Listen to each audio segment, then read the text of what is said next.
नमस्कार दोस्तों, मेरा नाम है अरविंद। ये है मशहूर कथावाचक अनिरुद्धाचार्य जी महाराज। ये जो महाराज कथा सुनाते हैं और जो लोग इनकी कथा सुनने आते हैं, वो लोग क्या करते हैं, महाराज जी से सवाल पूछते हैं। कई तरीका के सवाल पूछते हैं, महाराज जी उनका जवाब देते हैं। और अनिरुद्धाचार्य जी महाराज भी अपने भक्तों के लिए तरह-तरह के उपाय बताते हैं। सोच के अनुसार वो अपने भक्तों के लिए अपना ज्ञान बाँटते रहते हैं। लेकिन महाराज अनिरुद्धाचार्य जी से मैं ये कहना चाहता हूँ, जो आप अपना ये ज्ञान लोगों को बाँटते हैं, थोड़ा सोच समझ के बाँटा करो। क्योंकि कई बार जो आप अपना ज्ञान देते हैं, वो लोगों के ऊपर बहुत भारी पड़ जाता है। और जो आपके भक्त हैं, वो भक्त ऐसे हैं कि वो आपका हर एक कहना मानते हैं। कुछ भक्त आपके ऐसे हैं, जो भी आप बात कहते हो, वो उस बात को फ़ॉलो करते हैं। कुछ आपके भक्त ऐसे हैं, जो भी आप कहते हो, वो आपकी हर एक बात मानते हैं। और अपने घर को भी आपकी बताई हुई बातों के अनुसार ही चलाते हैं। कोई भी काम करते हैं तो वो कहते हैं, अरे महाराज जी ने ऐसे कहा था, ऐसे करना चाहिए। कोई भी काम करते हैं तो पहले आपकी बातों को याद करते हैं, उसके बाद में उस काम को करते हैं। लेकिन आपने इस वीडियो में ये कहा है कि यदि बेटी मायके में अगर खुश रहती है तो उसे ससुराल में दुःख मिलता है। इसीलिए बेटियों को कभी भी मायके में खुश मत रखो, उन्हें दुःख दो, तकलीफ दो। तभी जाके वो ससुराल में सुखी जीवन जी पाएँगी। ये बात मैं नहीं कह रहा हूँ, ये अनिरुद्धाचार्य जी कहते हैं कि यदि आपकी बेटी आपके घर खुश रहती है, आप उसे बड़े लाड़-प्यार से पालते हैं, कोई भी बाप या कोई भी माँ अपनी बेटी को कैसे दुःख दे पाएगा? कोई भी माँ-बाप दुनिया का अपनी बेटी को दुःख नहीं दे सकता है। चाहे वो अपने ऊपर जितने चाहे दुःख झेल लेगा, लेकिन अपनी बेटी को कभी दुःख नहीं दे सकता है। बेटे के ऊपर ज़िम्मेदारियाँ लाद देगा, बेटे को दुःख दे देगा, लेकिन बेटी को दुःख देने के बारे में सोचेगा तक नहीं। लेकिन आप जो ये बात कह रहे हो, पहले आप लोग ये अनिरुद्धाचार्य जी की ये वीडियो सुनिए, आखिर वो कह क्या रहे हैं? हर लड़की का बाप और हर लड़की की माँ कान खोल कर सुने। आप अपनी बेटी को यदि मायके में सुख दे रहे हैं तो आप अपनी बेटी के सबसे बड़े दुश्मन हैं। आप अपनी बेटी को मायके में सुख ना दीजिए। जिस लड़की का मायके में सुख पूर्वक जीवन गुजरता है ना, उस लड़की का ससुराल में दुख पूर्वक जीवन गुजरता है। और जिस लड़की का मायके में दुख सुन लिया आप लोगों ने? अनिरुद्धाचार्य जी कह रहे हैं कि यदि आपकी बेटी आपके घर खुश रहती है तो उसे ससुराल में दुःख मिलेंगे। यदि आपकी बेटी आपके घर दुःख रहती है, उसे संकट होते हैं किसी भी प्रकार के, तो वो ससुराल में खुशी रहेगी। यानी कि मायके में अगर बेटी खुश रही, तो उसे ससुराल में दुःख मिलेंगे।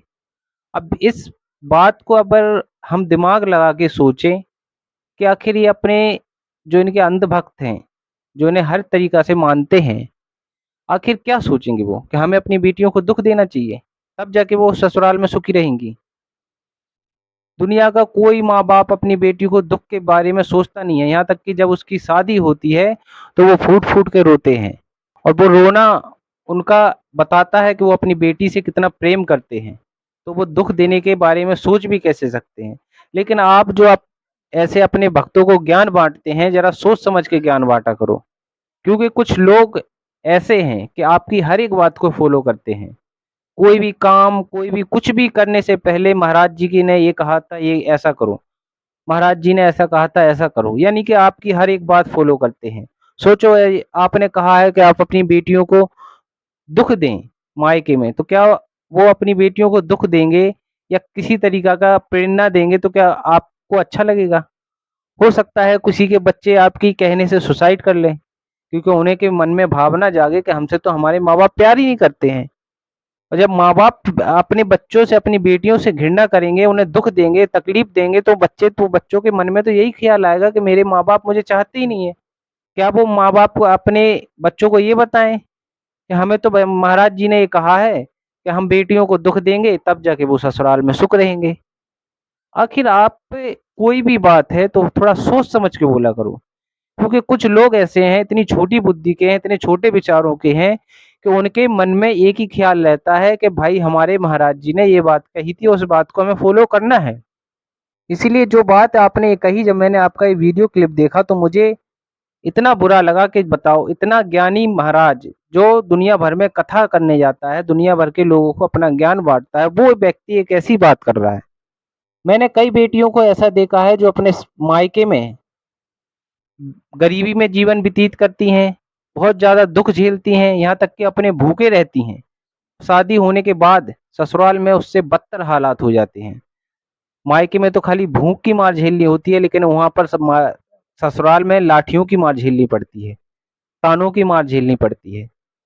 तो अब मैं महाराज जी आपसे ये पूछता हूँ कि आखिर आप किस मुँह से ये कह रहे हो, कैसी सोच विचार से किस सोच से ये कह रहे हो कि मायके में जो अगर मायके में बेटी दुखी रहेगी तो ससुराल में खुश रहेगी?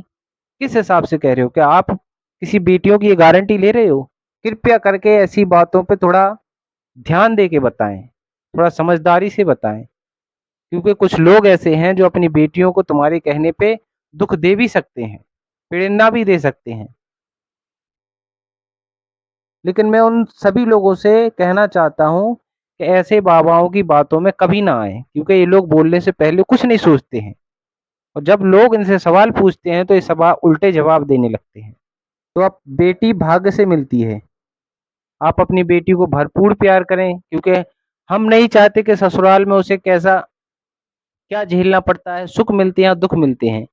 लेकिन मैं ये कहता हूँ कि जब तक बेटी आपके या हमारे पास है, तो उसे भरपूर खुशियाँ दें, वो जो कहे उसे वो करने दें। उसकी खुशियों में कभी भी किसी चीज़ की कमी ना रखें। हाँ, कोई भी व्यक्ति, कोई भी बाप अपनी बेटी को गलत रास्ते पे कभी चलते हुए नहीं देख सकता है। आप ये ज़रूर कह सकते हो कि आपकी बेटी घर में अगर इधर-उधर जाती है या अपने दोस्तों से मिलती है तो उसके ऊपर नज़र रखें और उसे समझा-बुझा के रखें। लेकिन ये ना कहें कि अगर आप अपनी बेटी को मायके में दुःख देते हैं, तो ससुराल में सुख मिलेंगे। ये आपका कहना बहुत ही गलत है और ये बात ही बहुत